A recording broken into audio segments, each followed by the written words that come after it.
All right, next section, orbitals. So let's talk about how it is that those electrons behave within an atom. It turns out that the field of quantum mechanics, it actually describes behavior of electrons using mathematical wave equations. Quantum mechanics, unfortunately, is very, very confusing by its very nature. There have been actual studies that have shown that we have no frame of reference in dealing with quantum mechanics. Our brains are ill-equipped to visualize how quantum mechanics works. So the best we can do is get our definitions clear, be able to describe what these electron behaviors are, and sort of resign ourselves to the fact that it's not going to be something that'll be terribly easy for us to visualize. And that's okay. The top scientists in the field of quantum mechanics are confused by it, so that's okay. Don't be frustrated with the confusion that you'll have about dealing with orbitals. Just sort of take it one bit at a time.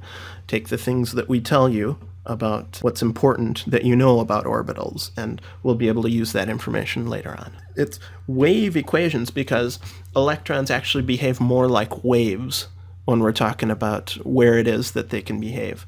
Just like if you're standing there with a jump rope attached to the wall, you can actually get it so that it can be going up and down with waves that way, and you can actually get it so that the center part can be sort of stationary, and you're flipping up and down, but you can have an up part and a down part, and then a down part and an up part like that. So electrons actually behave something sort of like that, where we can't really think of an electron as just a single little particle, but it can appear in one part of an atom and have a certain kind of property, and appear in another part of the atom with an opposite type of property. Just like that jump rope would be sort of upwards on part of it and downwards on another part of it if you're moving it up and down like that. So the wave function, or an orbital, those are pretty similar terms. Those are just solutions to these wave equations. So those quantum mechanical wave equations are very complicated equations that describe where electrons tend to be and how they're behaving. But these orbitals, which we'll be using, those just describe a three-dimensional space where electron is likely to be. Remember, we cannot just say that an electron is a little point, that it exists right in one place. All we can say is that an electron exists somewhere within this area. So I've got pictures here of three orbitals. This spherical one is an s orbital. Just means that there's an electron somewhere inside this spherical region. The one with two lobes is a p orbital. And all this means is that an electron can appear sort of above the nucleus or below the nucleus. There's almost no chance that an electron will appear on the same level as the nucleus. That's called a node. We draw a dotted line between these two lobes. A node is a region of no electron density, where there's essentially no chance of finding an electron in there. And this p orbital, we usually color it two colors. We have a red lobe and a blue lobe. That just means there's something fundamentally different about the electron when it's in this top one versus when it's in that bottom one. So that's all that we need to really say about that it just has those two lobes. They don't actually appear red or blue, and there's nothing special about one versus the other. It's just that they're different, right? So the d orbitals, this is an example of a certain d orbital. It has two nodes. Okay? It has four lobes, so it looks like a clover leaf. The nodes run in between each of those clover leaves. So the electron that's defined by this orbital could appear in any of those lobes, and each of them have sort of different properties. There's something different about each of those.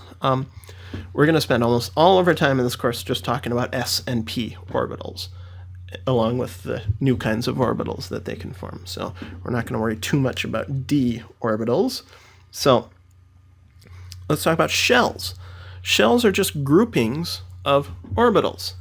So I can have several orbitals that get grouped together within a certain shell, and higher shells have orbitals that tend to be larger,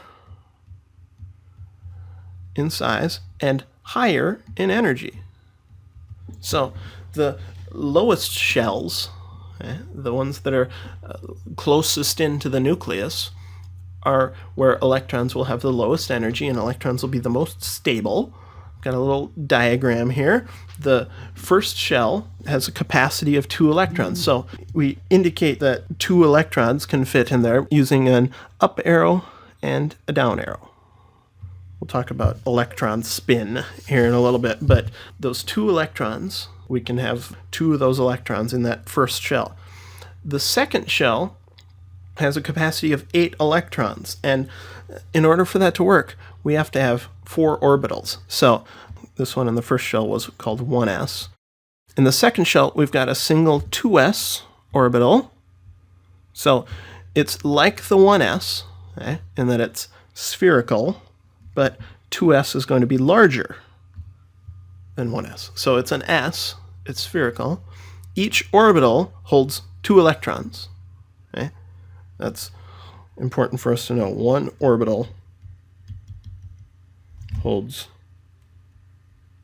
2 electrons. So if this second shell can hold 8 electrons, that means we have 4 orbitals to talk about. So first is 2s, and then there's some 2p orbitals, and there are actually 3 of them. So we'll define those in a second. So that 2p can hold 3, 4, 5, 6, because there are 3 of those orbitals, and if each orbital can hold 2 electrons, then 2p can hold 6. Third shell will hold up to 18 electrons. We'll get to that in a second.